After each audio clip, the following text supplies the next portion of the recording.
The woman in the red dress appears now. As soon as you realize the business you're really in, and you also realize that you're not equipped to solve it because you don't know what the hell you're doing and you don't know what you got into to begin with. That is when the woman in the red dress appears. Now, if you're not familiar with my stuff, the woman in the red dress is any shiny object. It's the distraction. And the interesting thing about the woman in the red dress is that the better you get at the business, the hotter she is. And so like you think you learn to say no to a 2 out of 10. Yeah, because you've got some crackhead lady on the side of the street. It's like, okay, she's like, hey, let's go home. And you're like, I'm good. I'd rather just not get chlamydia / whatever you've got. Right. And so all businesses have shit. They all have shit. They all have a big brick wall that you have to come in contact with. And guess what? That's why you get paid to solve the fucking problem. That's why you make outsized returns, is because you have to be willing to confront with the sledgehammer in hand, not knowing how thick the wall is going to be, and start hammering away at it with the hope that when you get to the other side, it will have been worth it. And often it is. Now, I want to drive this point home. So if you have a roofing business, if you have a restaurant business, if you have a dry cleaning business, all you have to do is look at the world and see, is there any version of this business that is $1 billion company or even $100 million company, whatever your goals are. And most times you'll find that there is that. But you'll also find that it just takes time to get there, because the amount of times I have, let's say small business owners, it actually happens a lot, right? Is, hey, I've got a roofing contracting business. Okay, cool. And they say, hey, should I jump into a different opportunity vehicle? I'm like, well, okay, well, what are you doing? They're like, I'm doing 4 million top line. I'm doing $1 million in bottom line. I'm okay. Well, why don't you just 10x the size of your company? And then they say, well, I've got this big concrete wall in front of me, right? What they describe next is the real problem of that business, the business that they're really in, that they didn't know they were getting into. And I want to be clear, this only happens at scale.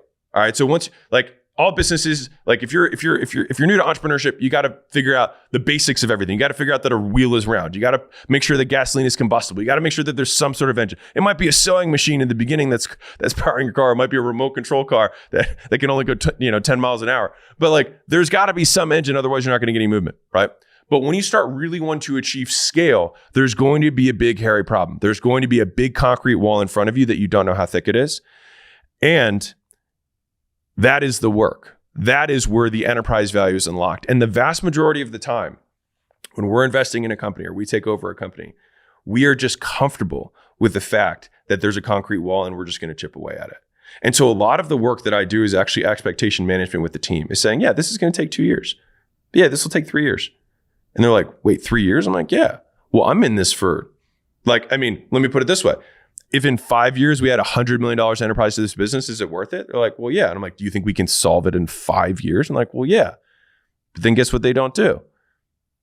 Be willing to wait 5 years. And so the thing is that sometimes it takes somebody from the outside to say, like, dude, let's zoom all the way out. If you solve this for $100 million, is it worth it? Yeah. Okay. Well, it's going to take that long.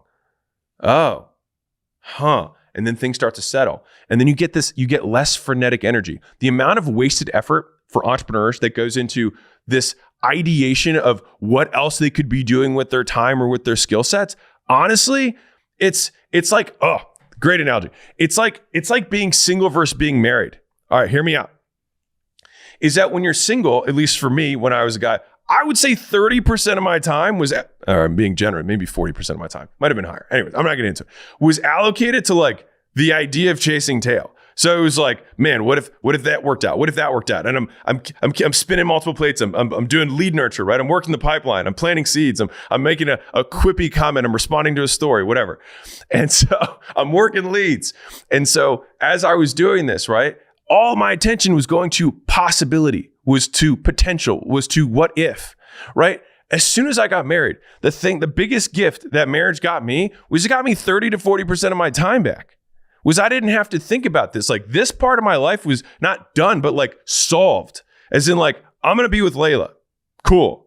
Great.